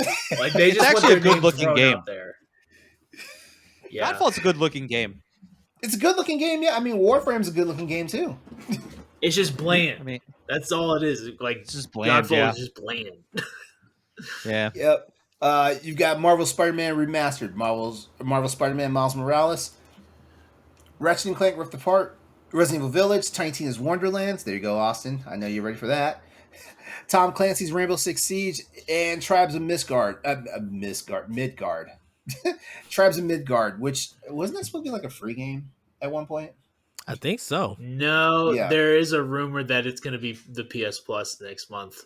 A PS Plus. Okay, yeah. Oh. Yeah. And in a last minute update, Arcane Studios has also announced that variable refresh rate support will be available for Deathloop during the rollout this week. All right. So once again, it should be reiterated that you can still enable VRR for all your games through the PS5 system settings. But the most important thing is make sure you're using either the included HDMI cable that came with the PS5 system, or you have to make sure that your HDMI cable is 2.1 capable. One more thing. Sony also stresses that enabling VRR does not guarantee a boost in performance, not unless the game has received a specific patch, as mentioned above. So yeah, not every game out there that you can play on your PS5, especially if it's a PS5 game, is ready for VRR. You have to wait for the developers to patch. Just like this, it's kind of like the way of console gaming now. It's kind of the way it is now. So guys, I know Austin's ready for it, but will you guys be making use of VRR when it becomes available? No. No. I don't have a PS5, so I won't be able to do it. Oh well, there's that. Okay, I will. I'll say that. I mean, I honestly think I'm years away. If all of a sudden more games started coming out with this, kind of higher frame rate, once we really start to delve into this current generation, then I may upgrade my TV. But I really don't see that happening for another 2-3 years minimum. Yeah, I would have to upgrade my TV if I get a PlayStation 5 in order to do it. So right now, I'm good with what I'm at. All right. Austin, what's the game that you want to see in VRR the most? Is it one of the Call of Duty games, or is it or is it Tiny Tina's Wonderland? Currently, yeah, it would be Tiny Tina would be the top. Even though that game already performs great, I no problem. And actually, I thought Borderlands 3 looked great, and I think this one even feels and plays better. So it's I would be more excited to see Modern Warfare 2, honestly, than the old Call of Duty games. I'm over Vanguard and Black Ops Cold War 2 years ago, so I'm more excited for what's in store. Okay. All right. Me personally, on this list, I definitely want to see Ratchet and Clank in action, and this would actually give me an excuse to get to do the Spider-Man tour. Do both Spider-Man and Miles Morales. Ubisoft really wants you to care about Rainbow Six Siege, huh? It's funny. It's funny though that they do because Ubisoft is shutting down a lot of online servers for their old games. What a great segue. Right, Stoy, you are a genius, man. That's how I do. Yeah. Okay. So if you haven't gotten the news about what's going down in the land of the Ubisoft, basically they're starting to shut down servers for some of their not oldest games, but some of their most lucrative legacy titles. So let's just go ahead and like break this down because everybody needs to know about it. All right. No, not Haze. Wow. They're shutting down. No. Ubisoft has announced the termination of online services for nearly 100 of its older games. The publisher is clearly doing a bit of housekeeping, shutting down online multiplayer servers for software that's let's be honest, is well past its sell-by date. Among the list of 90 games are 44 that are available on Xbox 360 and 40 that appear on PlayStation. And that's whether it's across PS4, PS3, or even PS2 in the instance. And if you guys are wondering about what PS2 title was hanging on by a thread, that would have been Rainbow Six Lockdown. Wow. Hey, Now, what's crazy about all this is like 44 games for Xbox are coming down, and 40 games for Sony is coming down. There are 50 titles for PC. They're also going to be affected. It's crazy. If you guys, I provided a link in the stream chat for you guys, but also because you guys need to check it out too. Here's the list. Here's a list. If we look through some of these games, man, it's insane. Yeah, Haze Ghost is. Recon Advanced Warfighter. Let's go. That was a great game. Yeah, that was Hawks. Haze. Oh goodness, Hawks. Look at all these Just Dance titles. Haze. Like, still can't believe it. Ace. Yeah. Let's see. Actually, you know what? Honestly, what's shocking the most is Rainbow Six Vegas and Vegas 2. Yes. I'm pretty confident that there is a contingent of people out there that are still playing this game online. There's esports leagues for for those Rainbow Six games. I don't. I wonder to what extent they are, but I know obviously Siege is more popular. But yeah, I mean Vegas is really honestly where it's at. I live for the day that Ubisoft goes back to that, but they never will. I'm curious I mean, there's always hope that it could come back. I know when Star Wars Battlefront 2 came out, the EA version, they brought the old one back for a little bit. And I definitely jumped on Steam just to play that game online because I never got to when I was a kid. But I don't know. This to me sounds like, hey, someone over at Ubisoft, like a bigwig, was like, what is this room for? Like, oh yeah, there's like 8 people that like to play Rainbow Vegas 2, and so we keep these servers up. He's like, let's get rid of it. I was like, hey, what's this room for? Yeah. Oh man, I don't know. I feel like this is the beginning of something here because isn't Ubisoft possibly begging to be bought? Wow, another great segue. Right. I'm on this tonight. Hey, I mean, they're not begging like platinum, but they're definitely yeah.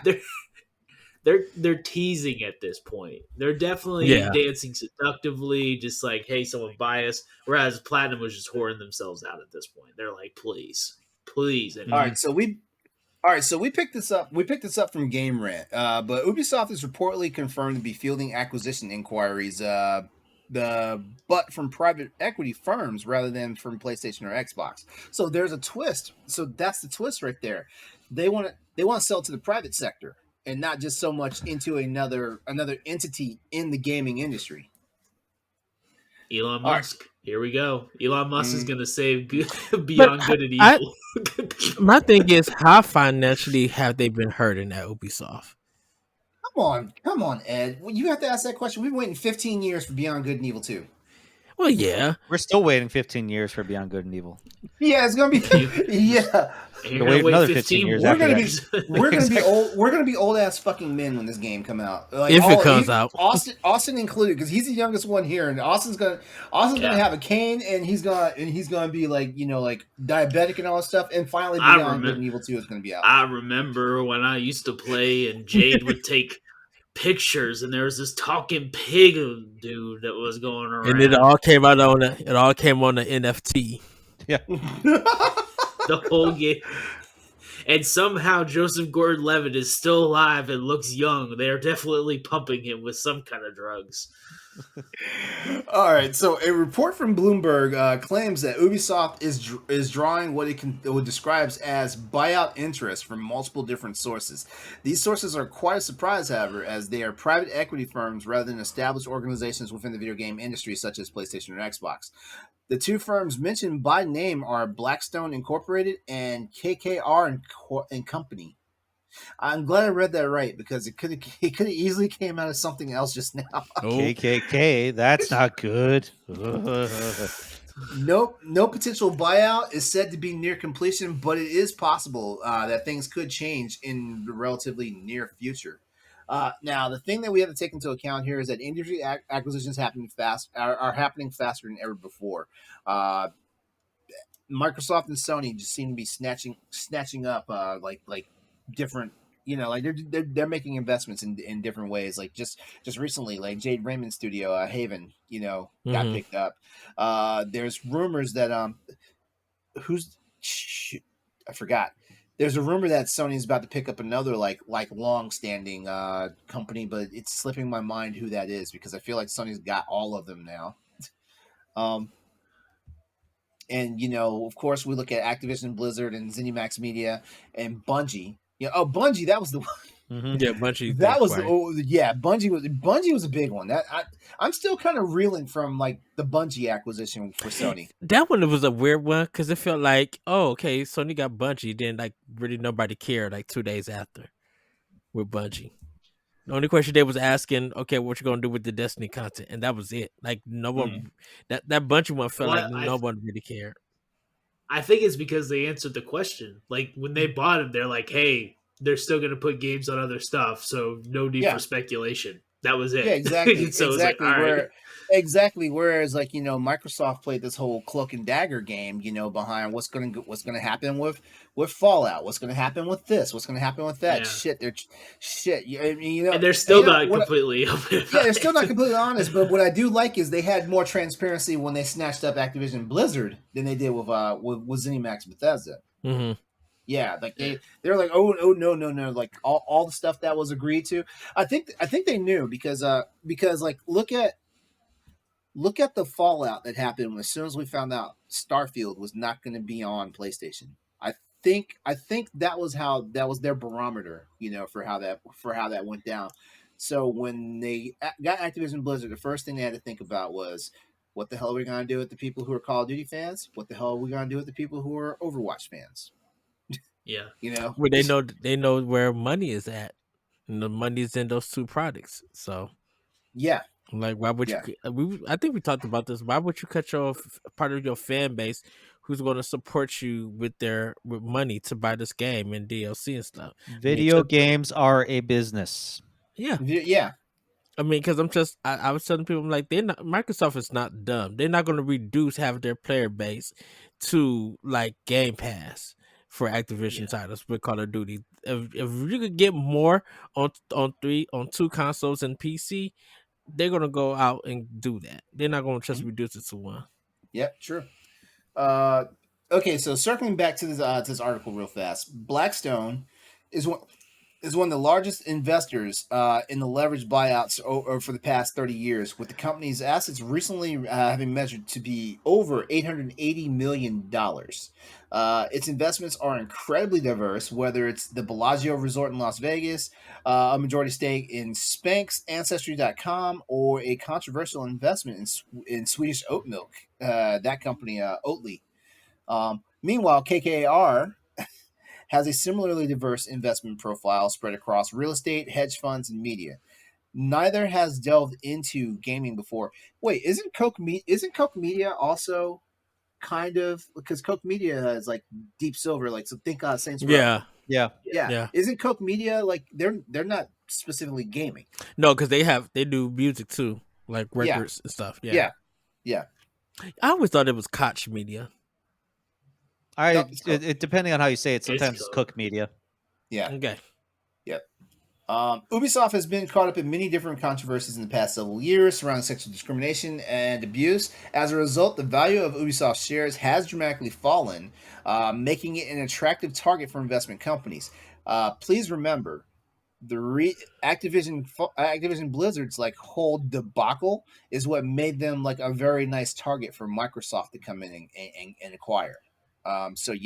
So history could be actually repeating itself, except this time it looks like Ubisoft is already being amenable to the fact that, hey, somebody could buy us out, versus I don't think Activision Blizzard saw it coming, until Microsoft walked in one day and opened the briefcase and said, hey, this is what we'll do for you, Mm-hmm. Yeah. So I don't know, like, we kind of joked about this a while back that like Ubisoft could be facing a buyout, and here it goes. Like it seems like they're actually wooing some people to come get them. Would gamers care though? Gamers want. Here's what I know for sure: as long as Assassin's Creed keeps coming out, as long as Just Dance keeps happening, gamers aren't going to care. Yeah, it doesn't matter who's throwing them money in the end. Gamers don't care about that. And I think that's why I was wondering how could they like financially be like, were they in financial troubles? Because I'm like, the Assassin's Creed games still sell, people are still playing Siege and buying DLC, like. Mhm. Even the Division like is still getting players and stuff. Like those games are still selling and Ubisoft is still making money. So this is why it just feels so weird that they would need investors or Well, anything. the thing is though, I think what a lot of these companies need to wonder though is, can they get new customers? Because that's honestly where all these, when you look at how like a lot of these companies get shut down, Mhm. because like a game doesn't sell well. Like let's do it. Let's use a classic example here. Dead Space 2 to Dead Space 3. Dead Space 2, I can't remember the exact sales figures that Dead Space 2 sold, but EA thought it was a good idea to quadruple the amount of sales from Dead Space 2 to Dead Space 3. And that literally backfired because they were like, first of all, it's like you can guarantee the same people who played the previous games are going to come back, but how are you going to? But you're pretty bold to think that you're going to get like 4 times the amount of new players in.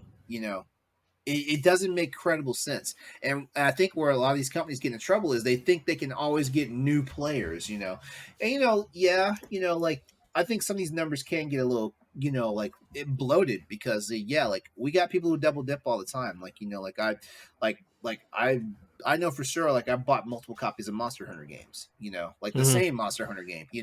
I know people who as soon as the game drops, like the game drops on one system, and when it drops a year or two later on another system, they get that game too. Stuff like that. I wasn't pointing at you, Ed, because I'm responsible for it too. Look at the Street Fighter Alpha 3 debacle. Yeah, we all know that whole debacle that happened. We all know that too well. Oh man, like it was yesterday. It felt like it was yesterday. Didn't Capcom just drop a new collection? Did they?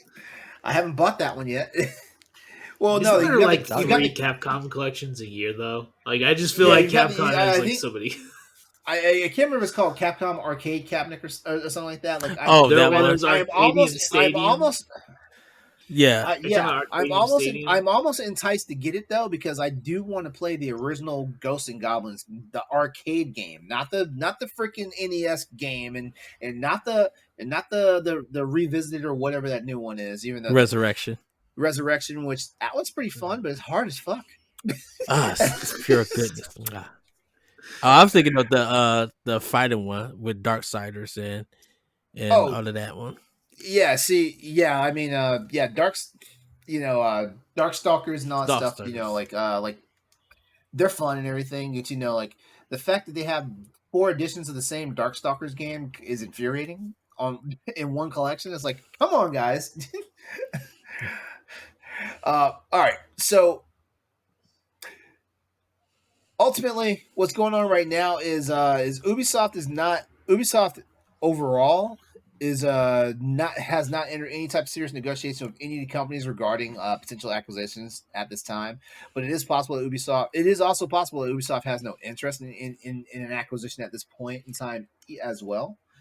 But still, the fact that this comes up, when everybody literally had Ubisoft's name in their mouth, for like, hey, like, what's going on? What can happen to this company? Like they're in just as much trouble as Activision Blizzard was, stuff like that. It's an interesting conversation topic to say the least. Well, You I got mean, ultimately, in the end, I think it's more beneficial for a company like Ubisoft to stay multi-platform.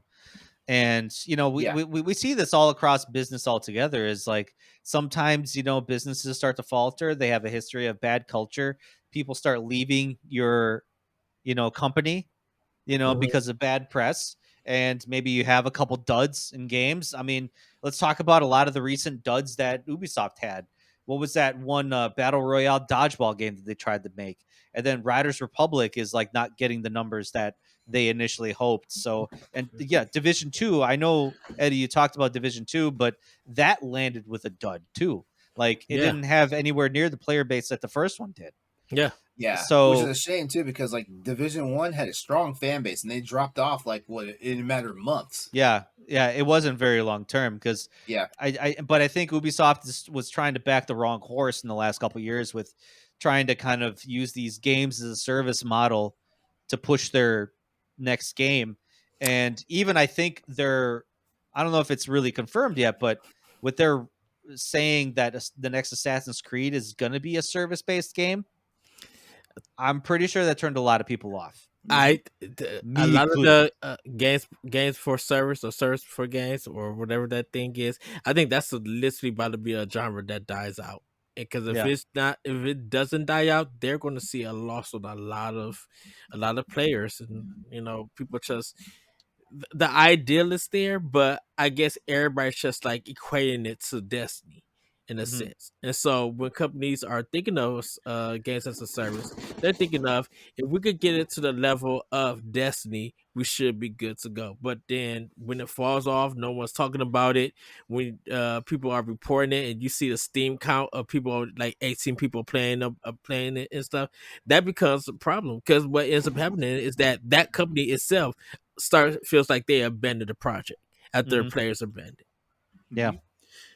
Well, there's just like everything else. There's only enough bandwidth of people's time and money that you can get out of them, and while one might be playing Destiny and another being playing Call of Duty or Overwatch or any of these big live service games, you can't have too many. That's why like Nintendo's kind of killing it right now, and I know Ed's probably gonna like what I'm about to say here, but like they're giving you breaks. They're just putting out games that you can sit down and play and be done and then get leave, and not every game has to be this giant open world or this giant like, hey, we want all of your time to be devoted to this game when everyone wants to play different stuff. There's only Mm-hmm. yeah, so many. I can only do like one live service game, if that. And I don't know if you would even count Call of Duty as one, but that would probably be it. And once Overwatch 2 comes out, maybe I'll switch back to Overwatch. But when I was playing Overwatch 1, I kind of left Call of Duty because I can't devote time to two of those big games, and that's the same people for like Destiny, and stuff like hmm that. That you just can't. I mean, there's Warcraft people, there's the Elder Scrolls people, there's the big communities, but anyone trying to get in the game at this point, like you're wasting your time unless you've got true. this like immaculate idea or you're about to like break the game as far as like, hey, like generational things where like millions of people could be playing this game at one time or something like crazy like that, like Well, that kind of stuff. But we're and years away from that. I think that's why like for Nintendo, Splatoon 3 is kind of that certain games as a service thing. But I'm like, the ideal of it is just like you win by painting the environment, not just by shooting people. And they got like limits that once you do what you could do, you could take a break and go on. And when we get more content and updates, or it's hamburgers versus cheeseburgers, we give that content for free for players, and that makes people want to buy the game more and more. You know, and it's not such an investment in time unless you want to put it in there. I think with Well, like yeah, and Ubisoft games. Oh, go ahead, well, Austin. well, that's the thing with Nintendo. Like they got Splatoon 3, and there's not. I mean, they got like the Pokemon Unite and stuff like that that you can really get into, but there's not a whole lot of options on there. Whereas, so like a lot of people that want a live service game, they're gonna play Splatoon 3 because what other options are there? You know, there's Fortnite and all that stuff, but no big deal. PlayStation, Xbox, there's so many options, and then there's so Mhm. many big open world games Yeah. on top of that. It's like, dude, I only have so much time in the day, man. I can't I can't keep committing my time to these games, especially when you feel like it's never over. Like Mhm. I try getting back into Elder Scrolls Online, I'm like, there's so much content here that I'll never get done. Like I'll never get done, and Yeah. therefore I don't even want to start it. I don't even want to try to play it. But and I think that's why I call it when some of these things feel like it's a wash machine it where it just feels like it's repeating the same thing over and over, even though the mission may be different, the layout is still the same. You know, a lot of people kind of get tired of that repetition of it. So we'll see what Ubisoft do in the future if they do get acquired by these invested companies. Um, let's see what they do with the games because that's going to be the thing that people want to see. Honestly, I wish I could if I could control a company, it'd be Ubisoft. Like I really feel like it could change some things. Like, hey, we're gonna make all of our games shorter from now on. Assassin's Creed shorter, Far Cry shorter. It's gonna be the open world stuff that everyone likes, but it's gonna be way shorter. And we're gonna come up with cool ideas. And then we're cutting Beyond Good and Evil 2. We're just getting rid of it. We're going all the way in on a Splinter Cell game. Let's just cut our losses now. Let's get into it. You know? Yeah. Yep. Any final thoughts here?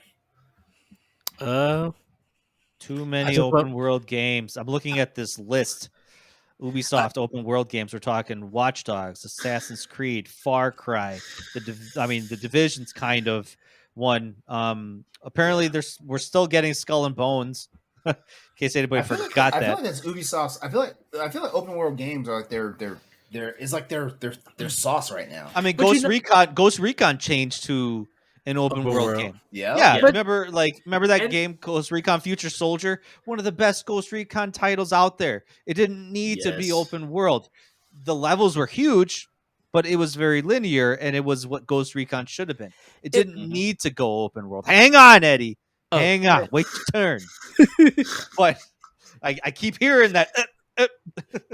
But Ubisoft, I know they quoted someone quoted them years ago as saying they wanted to go all in on open world games because Oh yeah, that was I remember that. the thing.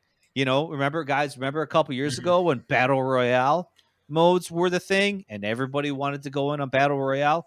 Open world Mhm. games was kind of a fad, and we're starting to see that fatigue, especially now with like Valhalla. Like, come on, that's like over 200 hours of content. You Yeah. got, I would say maybe a small, like an eighth of your fan base is actually going to experience all Yeah. that Yeah. development time, and you're not making your money off of it. Like, it's bad business, and video games are a business. So they need to, I agree with you, Austin. They need to cut this content down, start giving it some more diverse content, start pulling up these other games and other franchises that you have in the vault. Start making good games again. Yeah. But all I was going to just end with is that I agree with you, Austin. I agree with you, Story. For me, it's just like, yes, Ubisoft got all of these open world games, but more people talk about like Mario and Rabbids. How when that first came out, that was the talk of some good Ubisoft games, and how now people are looking for Mario Rabbids too. I think they kind of want them to go back to, go back to some level based games. Don't make it huge. Make it worth the people's time. Because if you make this huge game, who's going to invest in it? Like, don't nobody really got time. But like the Mario Rabbids game, even when the developers of XCOM come out and say that I'm surprised what they did, and even I'm going to buy it. That's the stuff that Ubisoft should want, where people are willing to say that I'm going to try this new experience that you guys are offering. Yeah. It kind of what you said just now. It kind of reminds me of something I said a while back, where like these companies need to take risks. They can't just keep putting out the same thing over and over again and thinking that like it's gonna like come in hand over fist for them all the time. Like they've got to do they. I'm not saying stop making all your current popular titles. I'm saying for every Monster Hunter there is out there, for every Ghost Recon, for every Call of Duty there is out there, where's a new original IP at? Where is it?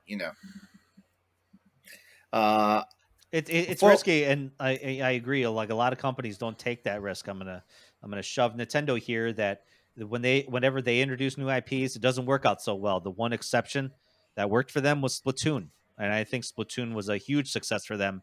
And I wish Nintendo would take more risks like that, because they could have some good titles if they really kind of like break out of the bank. But yeah, that's the crazy I feel thing. like that bipolar. I feel like that bipolar Nintendo fan, because I'm like, make new IPs, bring back Star Fox. You guys should make a new game. Where's my F-Zero? Like, I don't know what I want. Make new games. Where the fuck's Metroid Prime at? Where's Kid Icarus? They're coming. Oh, sorry, I'm not on Pow Block. Never mind.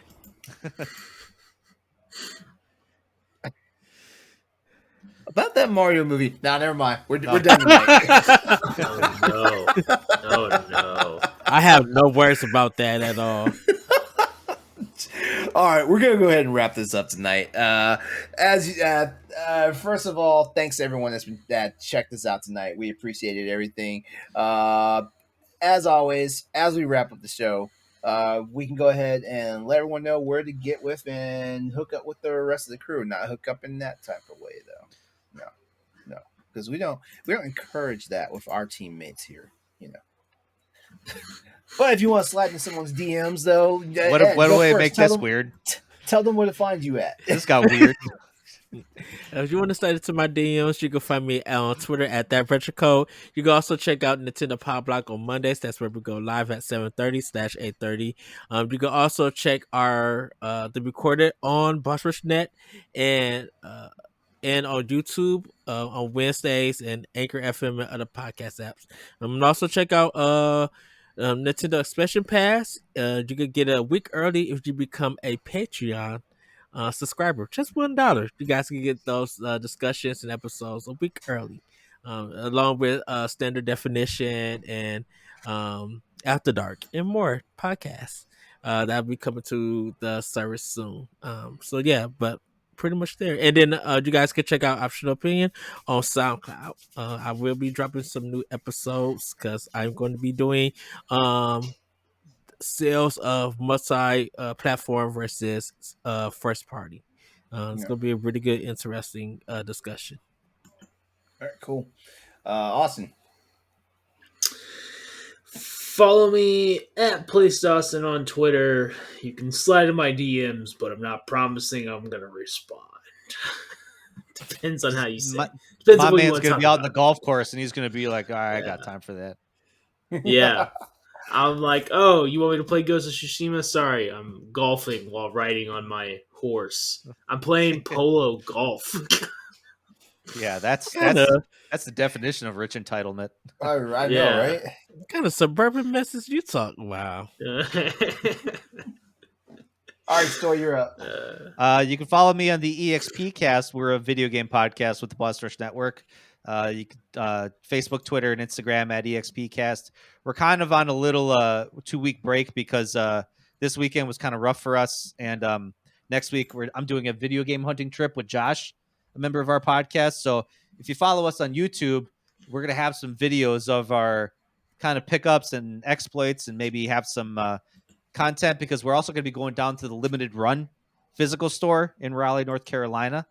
So I can't wait for that. It's going to be so cool to bring the video camera in there. But yeah, then you could also follow me on my personal Twitter and Instagram at StoyMKE8. All right. And as always, you can catch me on social media at Exodus803. That's also my PlayStation Network ID and my Steam ID. Also, my Twitch and YouTube channels go by that. So don't forget, Wednesday nights, I am part of the Boss Rush podcast crew, as well as Boss Rush After Dark, which if you don't know anything about that, check out BossRush.com's Patreon. BossRush.net's Patreon. You'll get the details about that and everything. Before we head out, always reminder, we have a merch store. Check it out. You might like what you see. You might be able to pick up a couple things that you want. Over on the website, bossrush.net, Ed, Corey, and the Nintendo Pow Block team talk about whether or not the Legend of Zelda franchise should return to numbered entries in the newest episode of the Nintendo Pow Block Expansion Pass podcast. What? Mm-hmm. Okay. It's a the one time there was a numbered entry in the series. What are you talking I about? don't even want to read that. Zelda 2? That was it. That was it. Also, the worst Zelda, possibly. So basically, they put a number. They put a number behind it, and it just went to hell. Yeah, they were like, "Shit, let's just forget that." Everybody watch the episode. It was a great discussion with David Nystrom. It was really good. Okay. Wait, right. who's arguing for the numbers though? So the you, thing, isn't it, Eddie? No, the thing is that if you actually look at the Zelda franchise, the Legend of Zelda: Link to the Past isn't Zelda 3.